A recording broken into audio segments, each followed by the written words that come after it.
Your chances of success are entirely dependent on your daily deep focus and flow hours. The average entrepreneur barely gets anything done because he is a stretched too thin, trying too many things at once, and never really being able to achieve much because his focus is all over the place.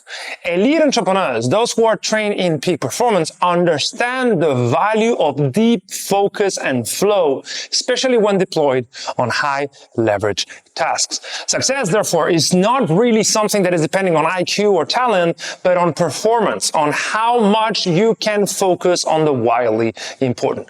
This video is about the specific method I invented 7 years ago that will guarantee you get into 6 daily hours of focus and flow states.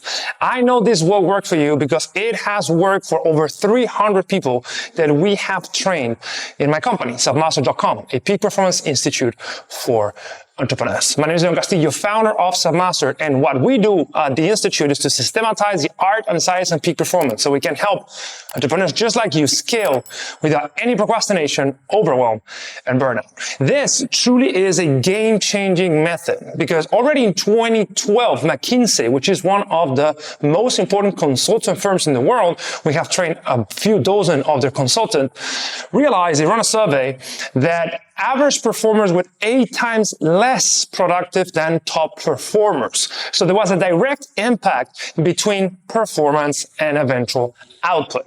And that is in 2012, before the advent of TikTok. So I would argue that the difference is wider now. In fact, in some domains in which there's huge leverage built in, like software engineering, it's not uncommon to have engineers who can have 100 times more output than average. There's a quote by Naval Ravikant that discusses quite this. So this video goes against most of the productivity advice that you may have heard in the past, and is going to show you just a radical better way of segmenting your day and really accessing daily flow state. We have prepared a PDF for you that goes 3 levels deeper than I'm going to be discussing in this video. So fetch it and apply everything that I say on that PDF. See how much more done you can get every single day. I'm excited for you because if you implement this, it will change your career. I can guarantee it. The average entrepreneur we work with, when we first start working with them, they can focus between 2 to 3 hours every day, and we quickly take them to 6 hours or more. Rescue Time, which is a productivity app, recently surveyed his users and realized that about the average person was able to focus for 2 hours and a half every day. So, it's in line with my experience training and coaching entrepreneurs, right? So applying this ring fencing method will change your career. Now, let's first start by understanding what is the typical productivity advice that I can guarantee is keeping you stuck and most probably leading you to burnout. And typical productivity advice tells you to time batch your task, which is kind of good enough, but it's not good enough, but also do something called Pomodoro Technique. So Pomodoro Technique, Pomodoro means tomato in Spanish, because of the shape of the timer that the inventor used to use when he first realized that this could work. And Pomodoro, in essence, postulates that the ideal way of performing in your day-to-day is by having 25 minutes of work followed by 5 minutes of rest. This is the typical Pomodoro schedule. And this would be one Pomodoro session, which is 30 minutes. And then the next step will be after 30 minutes, you just do this 4 times and then you take a longer rest. This sounds like a good idea, but really is a terrible idea, especially in this day and age in which we are surrounded by distraction. Because it turns out that there's research that essentially proves that the average knowledge worker takes 23 minutes to get into a deep state of focus. So if you take 23 minutes to focus, and this is research by Gloria Marx, You are, in essence, always in the ramp-up phase. You're never really accessing deep states of focus, much less a flow state. If every 23 minutes you finally reach a state of deep focus, but you interrupt yourself 2 minutes later, you're never really getting into a deep state of focus that allows you to do high-quality work, right? So this is the first reason why Pomodoro is a bad idea. But there's even a deeper reason. And the reason is that every time that we multitask or we switch our attention, we create something in the brain called attention residue, right? Attention residue is when a part of the short-term memory of the brain is still preoccupied with the previous task. So there's some processing power that is lingering with the previous task, and you cannot devote 100% of your attention to the next task. So you're not really deploying 100% of your attention, but instead less than 100%. As the day goes on, as you keep distracting yourself, your brain functions less effectively. Your cognitive performance goes down. And this is one of the chief reasons in which most people at noon, they're already totally energetically depleted and they cannot really focus on anything for a long time because they have been task switching, multitasking, and changing the focus of their attention throughout the whole morning. So if you are working 25 minutes and then resting 5 minutes, you're in essence changing your focus and multitasking at least every 25 minutes. And this over time leads to something called cognitive load, which is this is a theory by Australian psychologist John Sweller, that in essence says that over time the brain accumulates attention residue to the point that it cannot fully focus on anything, as if the brain has stressed their capacity to pay full attention to anything, which this damage your cognitive performance over time. So in essence, Pomodoro first, it prevents you from accessing deep states of focus because you take on average 23 minutes, the average person, but also it encourages multitasking, which leads to attention residue, which eventually also makes you develop cognitive load. So in essence, you are becoming less capable of doing high quality work and staying focused on the task as the day progresses. So working in 25/5 is not a good idea. Now, the opposite is also not a good idea because there's a lot of advice in the internet about not allowing yourself to distract at all and just, working 6 hours nonstop. So let's assume you want to focus 6 hours. Let's say that you start, for instance, at 9 a.m. and you work until 3 p.m. Right? 6 hours of pure focus. At least that's the theory. The problem with this is that the brain is not capable of focusing for that long because summoning focus in your brain requires a specific cocktail of neurochemicals. Neurochemicals specifically is epinephrine, dopamine, mostly this two, in order to sustain high quality focus. Now, secreting these neurochemicals is taxing for the brain, and there's not enough reserves of these chemicals to last for 6 hours. So at some point, the brain just tires himself out and just stops paying attention, right? So you cannot sustain 6 hours of flow. So what's the ideal length of time in which you can focus? Well, there's this study by Nathaniel Kleitman in the 1950s, and this leads me to the ideal solution, right? So the ideal solution is to break down your day in 90 minutes cycles.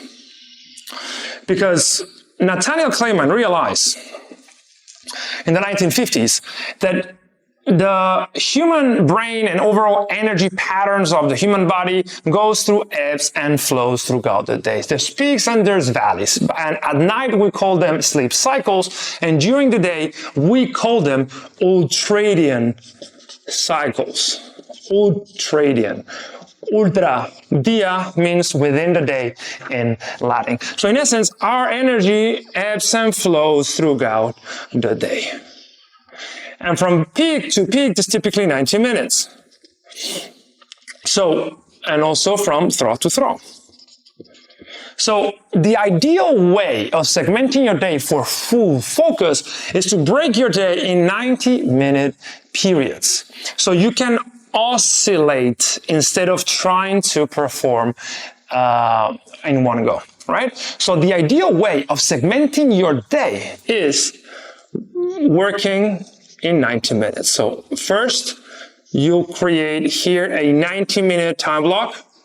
And then, in order to give the brain the ability to rest and recharge, replenish neurochemicals, put into your move from short-term to long-term memory what you just learned, and overall lower your brain waves to induce a relaxation response, which is extremely useful to sustain peak performance, you will rest. And the rest ideally will last between 20 to 30 minutes. So let's assume it's 30 minutes. So you will rest for 30 minutes. This is a first cycle.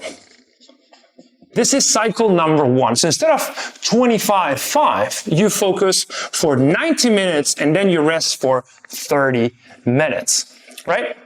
Following the ultradian rhythms that were already discovered in the 1950s. Then what? Well, then you restart again. What you do is you go until 2:30 p.m. So you have 90 more minutes. And then what? And then you rest again. Then you take half an hour to rest, 1 p.m. And then we have the next, in which you go to 2:30 p.m. Then you have another rest at 3 p.m. And then the final session of the day, if you're willing to have 6 hours, like I promised you would, it goes until 4:30 p.m.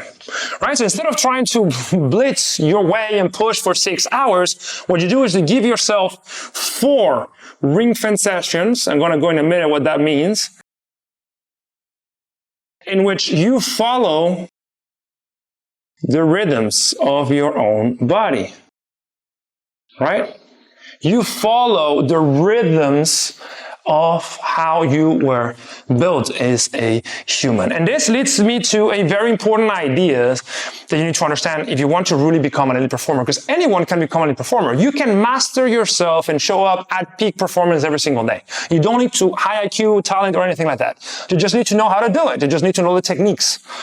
And one of the most important concepts for peak performance is the concept of linearity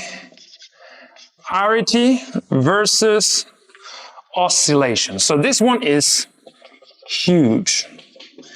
Linearity is what elite performers typically do. It's like they're never fully % on, not fully % off. They're working a little bit, checking their phone, accumulating attention residue, not really doing much. Let's say they're all the time at about 30%. Let's assume that is the case, right? Our clients typically say that they operate at 50% every day. Okay, cool. This is a perfect recipe for tiring yourself, accumulating attention residue, building up cognitive load, and also building something called allostatic load. So allostatic load is the concept of the wear and tear of stress in the brain. Every time you try to push against your natural cycles, you are unnecessarily triggering your stress response. You are overstressing yourself unnecessarily. The more you stress yourself, the more allostatic load you accumulate, and the harder it becomes to, pay attention to anything, to be high energy, to, in essence, get anything meaningful done. This is what happens with the linearity, which is what most people who've never heard about this concept typically do, because nobody told them otherwise. And this is me telling you otherwise, so start doing what I'm going to share in a minute. The alternative is oscillation, in which you are 100% on when you are here, like you're working extremely hard, and then you are 0% on or 100% off, in which here you are absolutely not doing anything. This is the oscillation that allows you to maximize your energetic potential. And this will help you achieve deep stages of focus and flow states. I personally guarantee it. Now, if you want to go deeper, then you can continue the workday. You can set another rest period here, and you can go and have up to 6 ring fence sessions per day. That will be an Olympic level day. Now, there's one thing to be said here that is absolutely fundamental that most people don't know, that can wreck your ability to implement this. And it's how you rest. This is important because resting has to be active rest. And active rest, in essence, what this means is lowering brain waves. I won't go into the science of brainwaves now, but in essence, what we want when we rest is to not overexcite the brain. So if we just spend 90 minutes in full focus working on something that is very important, writing a report, studying for exam, creating a sales presentation, creating a video like I'm doing right now, whatever, that is very taxing for the brain. You just secreted a lot of neurochemicals in order to sustain that focus. The worst thing you can do is when the time comes for resting is to keep exciting the brain by typically checking your phone. That is the #1 mistake that I see aspiring elite performers do. As soon as they stop working, they check their phones real quick, which leads to 30 minutes of TikTok and doom scrolling or whatever that in essence prevents the brain from lowering to alpha. There's 5 types of waves: alpha, beta, gamma, theta, delta. The goal is to go from beta, which is the normal waking consciousness, to alpha, which is healing response. So what do you do? What is the perfect rest? Well, in this case, as I said, it involves not looking at screens and typically lowering the excitement of your brain. So I would recommend here is walk, meditate, breath work, even read non-electronic, eat also, have lunch or whatever. This kind of rests protocols actually help you build capacity. Over time, the more you stress yourself and then the deeper you rest, the better you become. The better you're able to summon the right energy when it matters most. So what I would typically do, and this is myself, I would typically first have a protein shake here, because I go to the gym in the morning, protein shake, then lunch here, then some sort of snack, and that's it, and I'm done. And this is protein, lunch, snack. That's what I typically do. You can always make rest periods longer. Let's say that you want an hour for lunch. That's totally okay. But don't check your phone. Be mindful about what you are doing. So this is the perfect day structure. There's nothing better than this. This is the way in which you can get so much more done than you did before. And it all hinges on our ability to creating pockets of 90 minutes in which you are fully focused on one thing and one thing only. Now, I hear you're going to tell me, but what about communication? What about if I need to send an email or check Slack or do whatever? I don't care. You do that in a specific briefing session that is for that. right? Let's assume that you have a lot of communication. Well, you can use the second or the third ring fence session of the day for communication. Or you can do that at the beginning of the day, like I would do before my first ring fence session, or at the end. I can guarantee there's nothing as urgent that it cannot wait 2 to 3 hours. Even when I was working in the past for, I work at Deloitte and private equity firms, I even told my bosses that if they wanted me to do a good job, because I was already a peak performance nerd back then, 10 years ago, I needed time in full focus. So they should not expect a direct response from me. They would at least allow a couple of hours before I could effectively respond. And a couple of hours is precisely ring fence session plus rest. So this is how you do it. But this brings me to the meat of the video. We have a PDF below that goes so much deeper into this. So I ask you to download it because we have given away everything you need down to what supplementation could help you focus better. So don't miss out on that. All right. So you are now ready to understand the concept of a ring fence session, because you may think that these periods are just normal time batches, right? And they look like time batches, but they're not. Because a ring fence session is a turbocharged time batch. It's a turbocharged block with flow triggers. So what are flow triggers? First of all, what is a flow state? A flow state is a non-ordinary state of consciousness in which you feel your best and you perform your best. It happens when a cocktail of neurochemicals that typically get secreted in your brain when you're trying to focus, you add anandamide and all those neurochemicals, and you suddenly access a different state of consciousness in which you are able to be up to 5 times more productive. The time passes super quickly, you merge with the task, and you move swiftly through your to-do list or the activity that you have decided on doing. Flow states are very common in adventure sports when they're risking their life, like in ski or in surf or other activities, but they're not so common in the knowledge world because there was no method to induce them. Now it is. It is the ring fence method. It is the one that I'm going to be sharing with you right now. So what is the difference between a time block and a ring fencing? Well, as I said, ring fencing is time block plus flow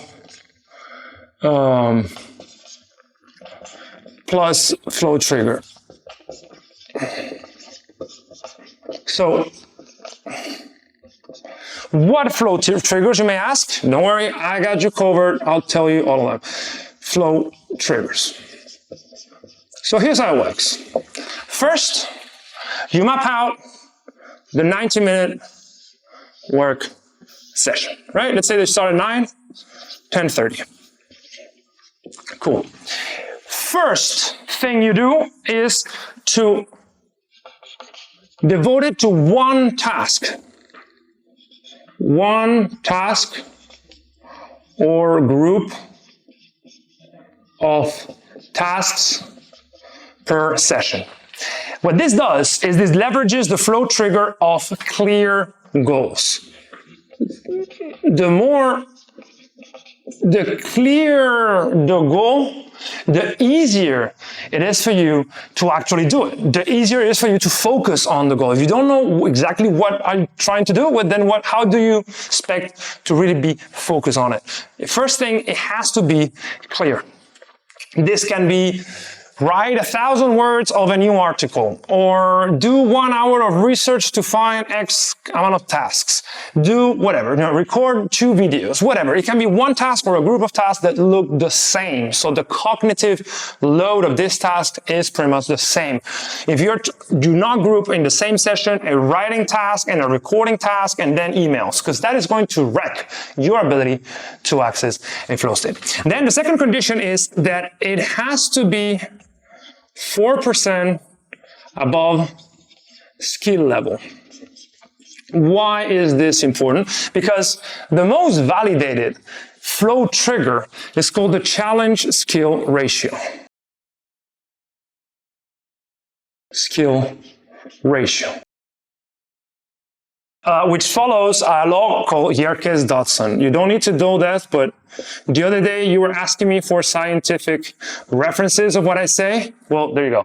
Yerkes-Dodson law, which was first discovered in the beginning of the 20th century, in essence is the basis for the challenge skill ratio that Mihaly Csikszentmihalyi, which is the psychologist from the University of Michigan that studied the challenge skill ratio and flow state as a whole, based it on. In essence, what this says, and this 4% was calculated by Google engineers, if you are outside of your comfort zone, trying to achieve a task that is 4% above your skill level, you will have a higher chance to access a flow state. If you go beyond 4%, you'll likely get stressed and you'll eventually develop task anxiety because you won't feel ready to tackle it. Your nervous system will be hit. But if you go below 4%, you will not access a flow state and you can even get bored. So 4% is the ideal stretch, the optimum stretch. Next condition, and this is important, is that you must self-select the task, right? This is important because one of the flow trigger is autonomy, which is closely directed to the concept of autotelism. In essence, autonomy is when you freely choose what to work on because you intrinsically feel motivated by it. If someone gives you a task that you don't care about, you will not access a flow state because you do not care about it. You haven't found a way to care about the thing. But if you self-select what you work on, your chances of really accessing a flow state are so much higher. So right here we have 3 flow triggers, but we have many more. So fourth is against a timer. So this one is huge because what we want to mimic is the flow trigger called high consequences. High consequences mean that in adventure sports, if you do not perform your task or the activity well, you die, right? If you take on the ski slope, if you make the wrong turn, you may die. So there's not high adventures, no, high consequences. High consequences would typically are related to high adventures, right? But in essence, are high consequences. How do we manufacture high consequences in your day-to-day? Because what happens if you don't complete the task? Nothing, right? You must create an internal deadline. You must create a timer for 90 minutes that you can work against. This is very simple. You go to Google, put timer, and I use the Google timer, and so do my client. There's apps for this, but you don't need them. Google timer, put in one of the tabs of Google Chrome or whatever browser you use, and work against a timer.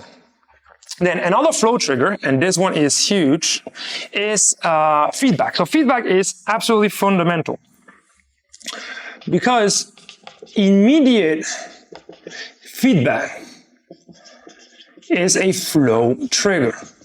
What that looks like, and the flow trigger is immediate feedback.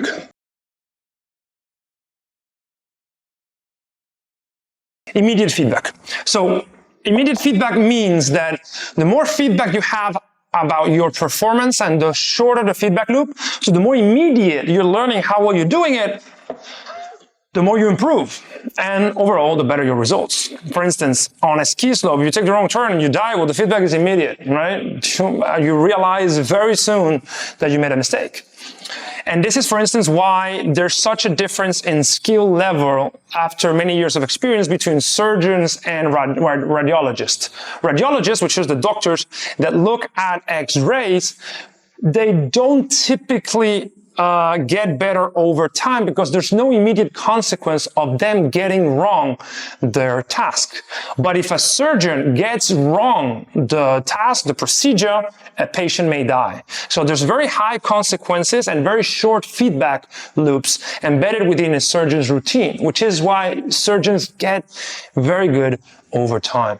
Radiologists don't necessarily do so because the feedback they get is very delayed and the consequences are not that strong. See what I mean? So a ring fence session, you start blocking with flow triggers. You set a very clear goal or group of tasks. If it is, I'm going to write 1,000 words, Then you set a 4% above skill level. So if yesterday you wrote 1,000 words within 90 minutes, well, today you write 1,040 words, which is 4% above the skill level that you realized you had yesterday. Then you self-select. So it has to be something you yourself decided on doing. You work against a timer, so you can trigger high consequences. You create an internal deadline. The ability to honor internal deadlines is one of the key characteristics of elite performers. They don't need someone else to tell them what to do. They just go for it and do it. And finally, analyze for feedback. How can you get immediate feedback on the task? If you routinely deploy ring-fence sessions, I can guarantee that you will get so much better. Because what this does is that it turns, and this is a very important concept, you go from being a knowledge worker to a knowledge performer.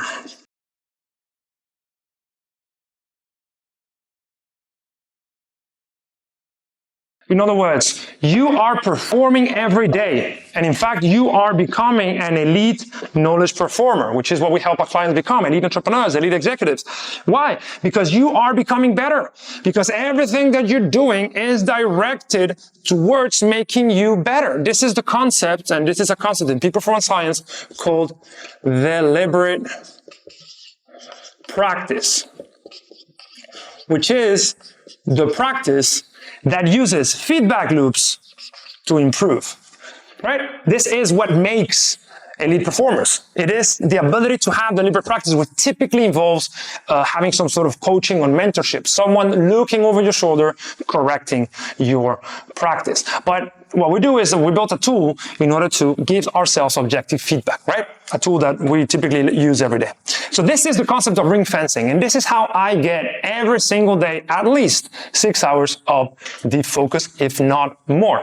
I do not do 6 hours without stopping. No, I have 90 minutes and then I stop for 30 minutes, and I do that 4 times every day. Your ability to deploy ring fence sessions every single day is probably one of the main drivers of success in your life, right? Because it leverages a lot of proven concepts and validated research-backed principles of peak performance science. And as I typically like to say to our clients, so if you're able to do 1 ring fence session per day, that is kind of okay, right? That is the average. Not like, you know, this is what most people are able to do in the beginning. 2 ring fence session is good. 3 ring fence session per day is already great. 4 or plus is elite, right? And we typically take people, you know, they start here and they are here within, let's say, 6 weeks. 6 to 8 weeks, they're able to consistently have this, which of course, you know what happens to their businesses, right? This is how they scale so fast, because they're able to really be much more effective and deploy flow states, right? So this is how you do it. This is the concept of a ring fence session.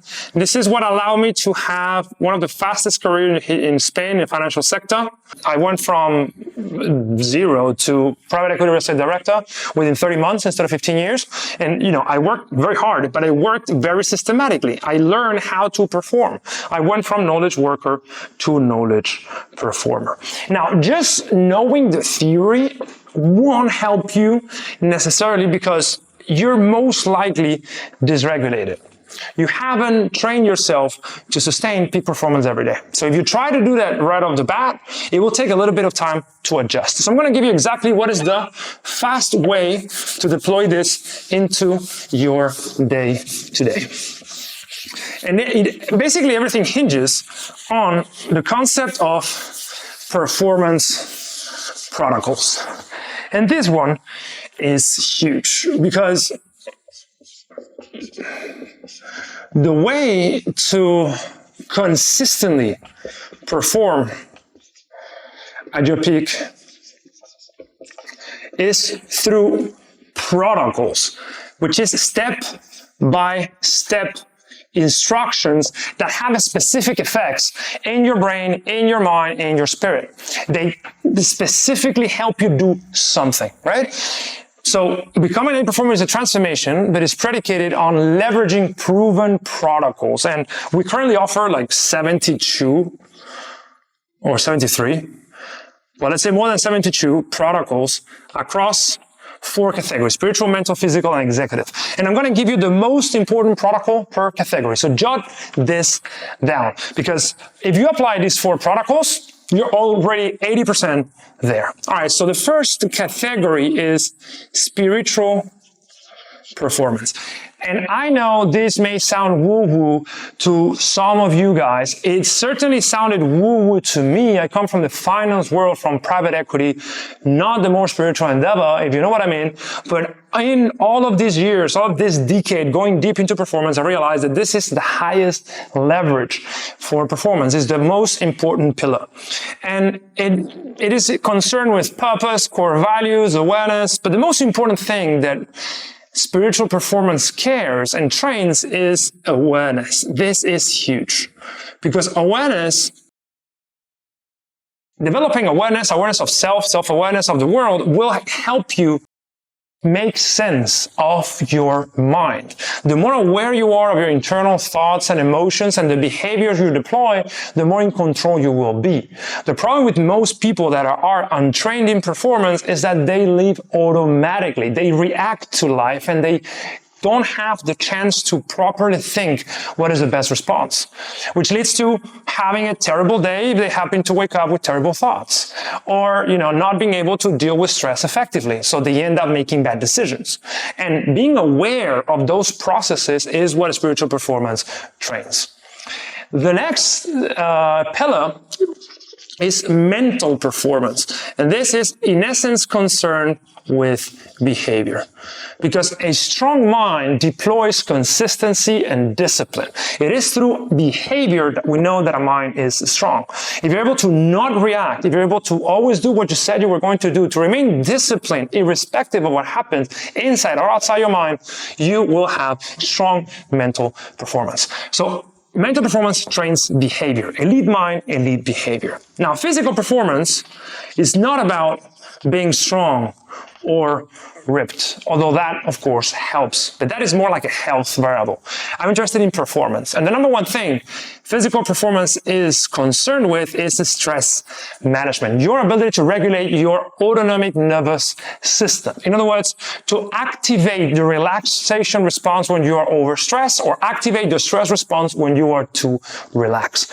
The goal is to always stay in what Mihaly Csikszentmihalyi, the godfather of flow, defined as the channel of optimal arousal. Not too anxious, but never too bored, just right to consistently be able to perform. And this is what physical performance is most concerned about. And then finally, we have executive performance, which is concerned with leverage. So what is the most important thing that you have to do as an entrepreneur? Is to always get more done in less time. In essence, leverage. Always choose the most important projects. Always choose the most important marketing channels. Always hire the most qualified workers. It's all a matter of leverage, of how to do more with less. And this is what executive performance is concerned about. And you may be asking, okay, cool, but how do I train my awareness? What is the number one protocol that I can learn to start shaping elite awareness? Well, glad you asked.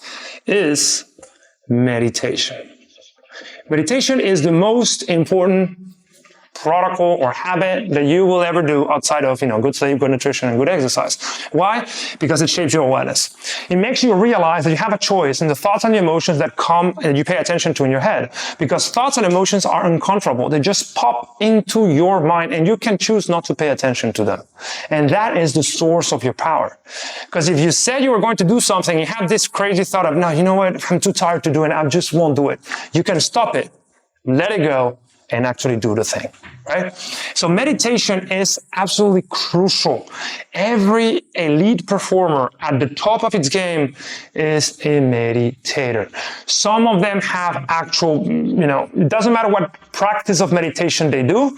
Some may be more closer to prayer, other may be to the Tibetan way of meditating. It can be more to the Buddhist, it doesn't matter. The point is that meditation is the conscious act of paying attention to one thing, of controlling your awareness and your attention so that your mind is not wandering. You're able to think of your breath, a mantra, a sound, whatever. The point is that you fixate on one thing. And over time, that's the only thing you think of. This will shape your awareness, which will give you the ability to choose your behavior. So, if you set a ring fence session, you're pushing to access a flow state, you're through the struggle phase of a flow cycle, and then you're tempted to self-destruct, you stop yourself, realize what you're doing, and you let it go. And you remove it. And over time, this becomes second nature. So you can see thoughts and emotions without believing them, without paying attention to them, and doing what you said you were going to do. All right, so that is how you can train your awareness. How can you train your behavior? Glad you asked. Is about mental reprogramming. So mental reprogramming protocol, in essence, aims to solve the friction between the conscious and the subconscious sides of the mind. As you're probably aware, there's two sides of the mind. The conscious, which is the part that you're actually aware of, it is where the short-term memory resides, when you make plans, when you can judge, where the sense of ego lives. And the subconscious is when you have all the involuntary functions that keep you alive, like breathing, like digestion, also long-term memory, also emotions. Those serve different roles. And most of the inputs in your life are processed by the subconscious. Every time you have a performance problem, focus, productivity, discipline, all of those problems come from a friction between the conscious and the subconscious. Every single time. You decide on doing something, but your subconscious is not on board. It doesn't believe you deserve it. It doesn't believe it is useful. It is afraid of the pain that comes from doing it, whatever. The point is that your subconscious is not aligned with the conscious, and that is what creates a performance problem. This is why you get distracted. This is why you are indisciplined. This is why your consistency is not where it should be. So how do you solve it? By reprogramming your mind, which again sounds very woo-woo. I'm aware of it, but it just works, right? Now, we have our own mental reprogramming protocol, so it's a bit of complex, right? But I can tell you that it involves first visualization the right way, affirmations the right way, and self-hypnosis. So I won't get into the details, but in essence, what we're doing is we're creating the conditions for our subconscious to accept different programming that we do the right way, according to the scientific research, right? Because what we found that affirmations typically don't work for people because they affirm things that are not true. Like they say, I'm rich, I'm rich, I'm rich, when they're dead broke. And guess what? That will not make you rich. That will make you miserable because you're going to be reminding yourself of what you don't have. The way to do an affirmation the right way is by founding proof of what you are affirming about yourself so that you can create a stronger self-image. Because the brain is too smart to get fooled by your own bullshit. You must find ways for it to believe it. Let's say that you are trying to improve your marketing chops and you've traditionally been very bad at marketing. But instead of saying, David Ogilvy's reincarnation, which is obviously not true, what you can say is, I am an extremely good marketer because of, and you list a few examples that are actually relevant, that are tied to the self-image. So I don't want to get too deep into it, but mental reprogramming sounds woo-woo, but it is not. It helps tremendously. All of our clients say it. All right, so that is the protocol number 2. Now, every day I start my day with meditation. First thing I do in the morning, I do 20 minutes. You can see results with as little as 12 minutes per day over 8 weeks. That's the latest research. You don't need 20 minutes. I just enjoy it a lot, and 20 minutes is the perfect length of time for me. And then mental reprogramming, I do it second thing in the day for about 9 minutes. All right, stress. What are the best protocols to regulate your stress? Remember that the goal is to stress yourself up if you're too chill, or relax yourself if you're too stressed. The shortest way is through breath work. And there's a lot of different protocols that we teach our clients, but just learn one for relaxation. It can be box breathing, it can be 4-7-8, doesn't matter. And one for hyperventilation, for exciting your sympathetic nervous system. Breathwork is something I will deploy throughout the day depending on what I need. Let's say that I'm very stressed out and I have a sales call and want to be chill. I'll do some box breathing and I will calm myself. Or if I'm getting sleepy, I will hyperventilate to activate the sympathetic nervous system. The point is that a well-regulated nervous system, it is fundamental for performance. And finally, executive. So leverage. How do you find leverage? How do you realize you're working on high leverage tasks? Through feedback. Feedback loops are absolutely fundamental. And this is, I call it really your secret weapon, because the more feedback you collect on your day-to-day, not only the more you will improve, because the more deliberate practice you'll do, the faster you will learn, the more everything will be improved, but also the more gamified your life will be. And that is what makes life fun. And what I like to do this is every day I send myself an end of day report. And every single one on my team has to send me an end of day report discussing what they worked on, but most importantly, what they learned. And also, end of week. So I have a weekly review process. Every day I collect data on what I did and how I felt, and this is like more immediate, related, and I learn about how my skill set regarding to tasks and my emotional level, and I find cause-effect relationship. Let's say that I have a terrible night of sleep. Well, I can correlate how does that impact my performance and therefore my results. Now I know that if my sleep score is below 60%, my sales calls tend to not close at the same rate. I don't know why. I found this correlation over many years of tracking my sleep and taking sales calls. And then the end of week is more on the strategic side. I look at the long-term picture. I try to find trends that I can capitalize on. I review my work standards for the week and I improve it. And this is what helps me create leverage. Breathworks helps me create stress. Mental reprogramming helps me deploy the behavior I want. And finally, meditation shapes my awareness. All of these habits, of course, are correlated between each other. The more aware I am of everything that is going on in my head and outside, the better behavior I can deploy, the less stress I will typically feel, the less stress, the more I'm able to make right decisions that are high leverage, right? So in order to routinely sustain 6 hours of flow every single day, you must prime yourself. And the best way to prime yourself is through protocols that regulate your internal system. The four best protocols that we always give our clients is a meditation protocol in order to train their awareness, a mental programming protocols to align conscious and subconscious, a breath work to regulate their stress response, and finally feedback in order to find leverage. This is how you become an elite performer. Anyone can do this. We have tested it hundreds of times at this point, and the science is very clear.